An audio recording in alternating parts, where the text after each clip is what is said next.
চৈত্র মাসে কি করবেন? বিভিন্ন জায়গায় আমরা মাথা গরম হালত দেখতে পাচ্ছি। শীতের দিনে মাথা গরম করলে চৈত্র মাসে কি করবেন আপনারা?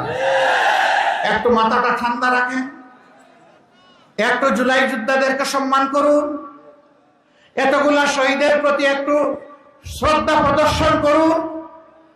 আবার বৃদ্ধ বনিতা জীবনের ঝুঁকি নিয়ে গুলির সামনে বুক পেতে যারা দিয়েছিল তাদেরকে একটু সম্মান করুন। সেই সম্মানটা করলে মাথা গরমের কোনো সুযোগ নেই। কিছু কিছু জায়গায় মা বোনদের উপরে কেউ কেউ হাত দিয়েছেন, আমরা তাদেরকে অতি বিনয়ের সাথে আহ্বান জানাবো, মা বোন আপনাদেরও আছে, নিজেদের মা বোনদেরকে একটু সম্মান করুন, তাহলে বাংলার সবগুলা মাকে বোনকে আপনিও সম্মান করতে পারবেন। খবরদার মাদের সম্মান নিয়ে টান দেবেন না, আল্লাহর আরশ কেঁপে উঠবে। মাদের একটা দীর্ঘশ্বাস আপনাকে জ্বালিয়ে পুড়িয়ে ছাই করে দেবে। কারণ কোন মানুষ দুনিয়ায় মায়ের পেট ছাড়া আসতে পারে না।